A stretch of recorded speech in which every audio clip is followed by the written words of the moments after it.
जय सच्चिदानंद मित्रों। एक भगत ने, राम भगत ने पूछा है मुझसे, आज आप सबके माध्यम से उनके प्रश्न का उत्तर देंगे, जैसा भी बाबा की कृपा है। एक राम भक्त ने पूछा कि आप राम को क्या मानते हो। मैंने कहा भैया देखो, बुरा मानो या भला, पर सत्य जानो, राम भी हम सबके भाई हैं। राम जो हैं, दशरथ पुत्र राम जो हैं, वो हम सबके भाई हैं, बाबा के बच्चे हैं। ठीक है, उन्होंने भी रामेश्वरम में शिव की स्थापित किए थे। हम सबको ही बाबा ने भगवान बनने की शक्ति दी है। हम सबको बाबा ने भगवान बनने की शक्ति दे के भेजा है। जो हमारा बीज है, मान लो जिस जन्म हुआ तो उसमें सारा कुछ उसने पैक करके भेजा है, बस खोजना हमें होता है। जो खोज लेते हैं वो आगे बढ़ जाते हैं। तो हम सब भगवान का मतलब दो मेरे विचार से है। एक तो जो भाग्यवान है वो भगवान है। जो भाग्यवान व्यक्ति होता है वो भगवान कहलाया जाता है, क्योंकि उसके हाथों से कई लोगों का भला हो जाता है। क्योंकि पहले वो भाग्यवान बना तभी तो भगवान बना। दूसरा क्या होता है, भगवान का मतलब होता है पंच तत्व का पुतला। वैसे भूमि, गैसे गगन, वैसे वायु, आसे आकाश, ठीक है, और नीर। पांच तत्व के हम सब बने हैं, पंच तत्व के बने हैं। बाबा शिव तो इस जन्म मरण के चक्कर में आते नहीं। वो तो अपना आनंद स्वरूप, ज्ञान स्वरूप, वहीं से बच्चों को खेल में भेज देते हैं। और बच्चों के खेल का, भाई बच्चों को कुछ तो चाहिए ना खेलने के लिए। जैसे हम भी पार्क में बच्चे को भेज देते हैं, कहीं गेमिंग सेंटर में भेज देते हैं, घंटा 2 घंटा बच्चा खेल लेता है। हम खड़े देखते रहते हैं, लेकिन दूर से ख्याल रखते हैं कि बच्चे को चोट वोट ना लग जाए। मेरा ऐसा मानना है, क्षमा चाहता हूं भाई सबसे, किसी को अगर वो लगे तो, रामायण में अगर कोई पूजनीय है मेरे हिसाब से तो 2 चीज पात्र हैं। एक तो रावण और एक हनुमान जी। मतलब मेरी ऐसी श्रद्धा है भैया, आप अपनी श्रद्धा अपने जैसे भी आपको देख लेना। मतलब अगर कोई पूजनीय है रामायण में तो 2 ही पात्र हैं, एक तो रावण और एक हनुमान जी। राम जी तो निकल गए थे अपना वनों को, सारे कार्य हनुमान जी ने करे। उनके सारे कार्य हनुमान जी ने सिद्ध करे। और रावण तक की यात्रा थी राम जी की, उन्हें रावण तक पहुंचना था, पहुंच गए। राम तो आप समझो एक साधारण पुरुष है। तुलसीदास जी ने रामचरितमानस नाम दिया है कि मनुष्य का चरित्र राम जैसा होना चाहिए। राम, उन्होंने ये कहीं नहीं लिखा राम भगवान है। एक आध जगह भगवान तो मैंने आपको बता ही दिया, लेकिन उन्होंने भी लिखा है परमात्मा शिव मुझसे ये कार्य करा रहे हैं। तो राम जो साधारण पुरुष थे, उनको राजा होने की वजह से कुछ स्थान मिला रामायण में। बस उस समय के राजा, पहले आप आज से भी कई जगह, आज भी देशों में राजा को भगवान माना जाता है, और हमारे यहाँ भी राजा ही भगवान तुल्य होता था। आज भी भगवान तुल्य ही है राजा, क्योंकि उसके पास ज्ञान की वजह से तो वो राजा बना है, और पावर उसके पास है। तो पावर है तो कुछ भी संभव है। जैसे पीछे भी आपने देखा होगा कि कई ज्ञानियों को भी राजाओं ने, एक शंकराचार्य हुए थे तो जयललिता जी ने उनको अंदर कर दिया था, है ना। तो फिर उन्होंने जयललिता से लिखित में माफ़ी मांगी थी। तो अब ऐसे ही राजा ही, मतलब पहले और आज भी मैं मानता हूँ कि राजा ही थोड़ा सा अब क्या है कि वोट का अधिकार आ गया है सभी लोगों पे, तो इसलिए राजा को थोड़ा सा कई बार प्रजा के सामने बात माननी पड़ जाती है। तो राम जी की जो कोशिश थी, राम जी जो है एक अयोध्या के, छोटी सी अयोध्या के राजा थे। कुछ लोग ऐसा भी कहते हैं कि वो जब जनकपुरी गए तो जनकपुरी जाके, ऐसा तुलसीदास जी ने भी लिखा है कि वो जो जनकपुर था उसकी शोभा को देख के चकित रह गए, क्योंकि अयोध्या इतनी संपन्न नहीं थी, अयोध्या इतनी संपन्न नहीं थी। जनकपुर जो है, बहुत राजा जनक तो बहुत ही ऐसा बताते हैं कि बहुत उच्च मतलब बढ़िया राजा थे, और उनको आत्मज्ञान की प्राप्ति भी थी, और विदेही बोलते हैं, वैदेही, जो देह में रहते हैं वो भी देह से अलग हो जाता है, मतलब आत्मज्ञानी। तो वहाँ जैसे तुलसीदास जी लिखते हैं कि बाग में सीता माता उनके मंदिर दर्शन करने गई थी सहेलियों के साथ, राम लक्ष्मण जी वहाँ फूल चुगने जाते हैं गुरु जी के लिए, तो एक दूसरे से दोनों देखते हैं, तो दोनों मन मन में सोच लेते हैं कि भाई हम एक दूसरे के लिए बने, जैसी भी लीला मतलब भगवान की गाई जाती है। तो राम ने जब वहाँ से फिर कहते हैं कि भाई सीता माता जो थी ज़्यादा समझदार थी, ऐसा भी एक दो जगह किसी संत महापुरुषों ने और किसी पुस्तक में मैंने जाना है कि सीता माता ने ज्ञान को दिया। एक गुरु वशिष्ठ कहती है, गुरु वशिष्ठ ने उनको ज्ञान दिया। अलग अलग मान्यताएं हैं, कुल मिला के तो हमें अपना अपना मकसद हल करना है। राम जी तो जो अपना करके निकल लिए, ठीक है। तो उनका लक्ष्य रावण तक पहुंचना था। तो रावण जब पहुंचे और जब जीते तो उन्होंने प्रणाम भी किया रावण को बाद में कि ए ब्राह्मण देवता, ए लंकेश्वर, मैं तुम्हें प्रणाम करता हूं कि तुम्हारी वजह से मैं राम बना। ध्यान देना, लंकेश को जब जीत लेते हैं तो कहते हैं मैं तुम्हारी वजह से राम बना। इसका मतलब अभी तक राम नहीं थे ना। जैसे मान लो हम भी नहीं है, लेकिन बन सकते हैं। अब देखो, रावण की वजह से वो राम बने तो पूजनीय कौन हो गए? रावण हो गए ना। और हनुमान जी ने उनके कार्य करे हैं सारे। अगर आप लोगों को बुरा लगे या ना लगे, क्योंकि सत्य जो है जब बाबा का आशीर्वाद से बोला जाता है तो बुरा अच्छे की चिंता नहीं करता बोलते। मेरा तो ऐसा मानना है कि राम जी चक्रवर्ती राजा बनना चाहते थे, जो उन्होंने फिर बने भी। और अभी की मैं बात करूं, मैं राम से बड़ा हमारे प्रधानमंत्री को मानता हूं, क्योंकि वो भी आज शिव कृपा से बहुत नारायण स्वरूप हैं।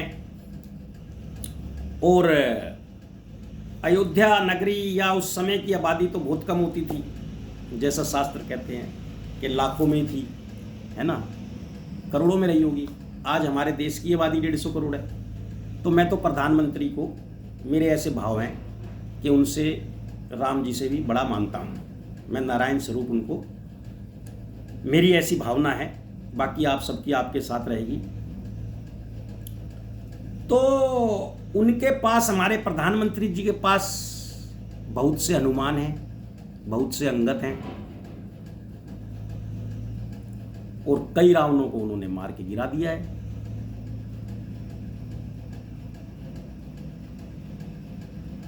है ना।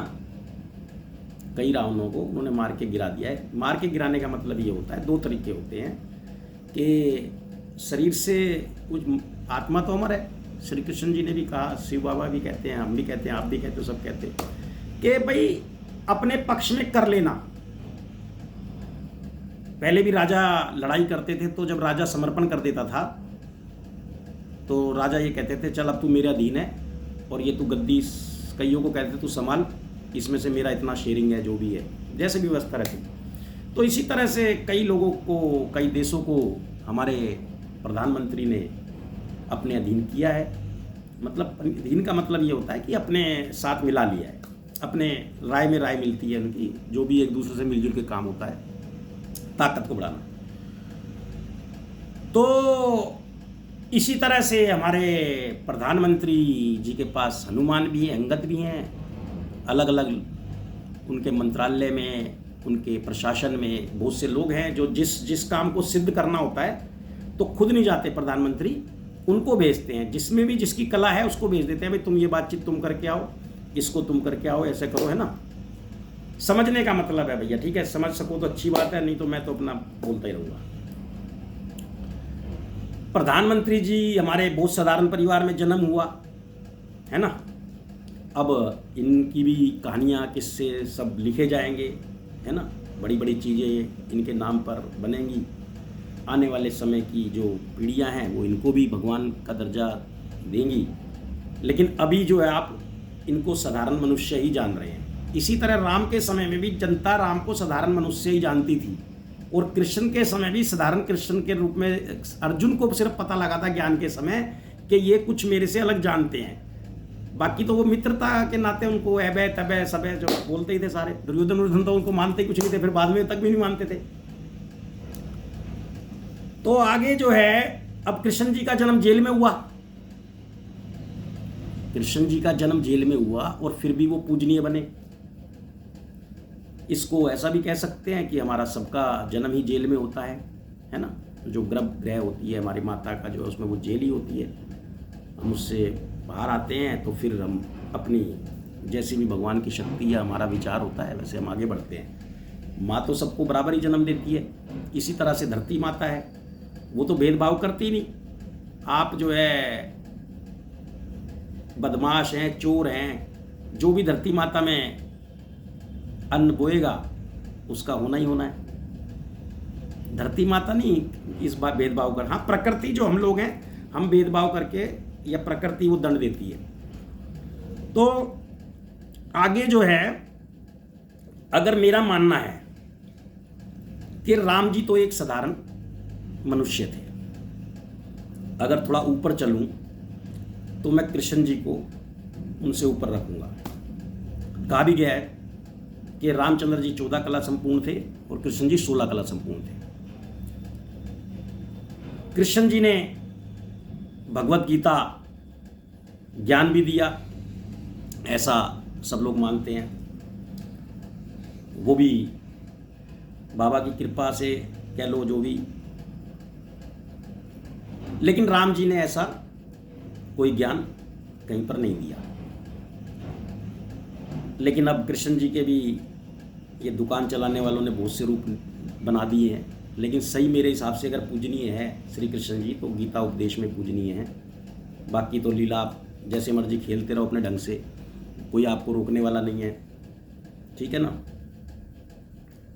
तो अगर मैं इनसे भी ऊपर थोड़ा चलूं तो जो बुद्ध थे, महावीर थे, वो मेरे हिसाब से, ऐसा मेरा मानना है कि भाई कृष्ण जी से भी उच्च रहे। उनका ज्ञान अगर कोई समझे गहराई से, उनका तो पूरा जीवन ही ज्ञान था। मतलब जैसे कृष्ण जी ने जो गीता बोली तो उन्होंने भी बहुत सारे ग्रंथ, बहुत सारी तरीके से भगवान को समझाने की कोशिश करी, या समाज को जब समाज में वो जुल्म होता देख रहे थे तो उन्होंने बड़ा इसके लिए नए तरीके से ज्ञान को स्थापित किया। वो बात अलग है कि उस समय के जो दुकानदार थे उन्होंने उनको ज़्यादा यहाँ पर पनपने नहीं दिया और बड़ा जुल्म हुआ उनके। लेकिन विदेशों में तो आप देखो, जापान तक बुद्ध की मान्यता है ना। मतलब कि जो राम को मानने वाले तो हिंदुस्तान या इंडिया वर्ल्ड में कम लोग हैं, लेकिन बुद्ध के मानने वाले बहुत हैं अनुयायी। खैर चलो, बात ये थी कुल मिला के कि हम ही हैं सब कुछ, हमारे अंदर शक्ति है सब कुछ बनने की। इन सब का कहने का मतलब यही था कि जो गुरु है वो सिर्फ परमात्मा शिव है, निराकार है। ठीक है जी, कुछ धर्मों में उनको अलग नाम से भी जाना जाता है। और अगर राम जी के बारे में भी जैसे कहा गया है कि आप दशरथ के बेटे पे अटके हुए हो या उससे आगे बढ़ जाते हो, तो राम के नाम का सहारा लेके भी आप शिव तक आ जाओगे। एक राम दशरथ का बेटा, एक राम घटघट में लेटा, एक राम जगत पसारा और एक राम इन सबसे न्यारा। ठीक है, और इनको जो सब पार करके पूछे वो बनता शिव का प्यारा। तो ये आपकी जानने की जितनी शक्ति है, आप कहाँ तक अटकते हो, ये आपकी जिम्मेवारी है, ना बाबा शिव की है। बाबा शिव ने तो आपको पूरा करके भेज दिया। बाबा शिव तो कहते हैं भाई मैं नहीं आता चक्करबाजी में, तुम्हारे लिए खेल बनाया है, तुम अपने आप पजल हो जाओ, तुम अपने आप रास्ते ढूंढो। ठीक है, हर रास्ते का कर्म का फल है, हर रास्ते का भुगतान है। अच्छे रास्तों पे चलोगे अच्छा जीवन बढ़िया हो जाएगा, छोटी चीज़ों में उलझोगे तो उलझ के रह जाओ, बाबा को तो कोई फर्क पड़ने वाला है नहीं, जब थक जाओगे फिर चल देंगे। तो इसी तरह से जो है ऊंचते ऊंच जो परमात्मा है, इसीलिए सबके साथ भगवान लगता है, लेकिन परमात्मा शब्द जो है शिव के साथ परमपिता परमात्मा निराकार, सारे वेद सारे शास्त्र सारे धर्म उसी की व्याख्या करते हैं। चाहे किसी ने रामायण लिखी हो चाहे महाभारत लिखी हो, सब ने पहले उसी को जाना है, उसी को तभी लिख पाए हैं। तो मैं भी जो अनपढ़ आदमी 7वीं फेल, जिसने हिंदी नहीं पढ़ी ढंग से, कभी शास्त्र वास्त्र का तो मुझे पता ही कुछ नहीं। ये रामायण भी इसलिए एक आध बात बोल देता हूँ कि सुनी हुई है, रामलीला देखता था मैं बचपन में। तो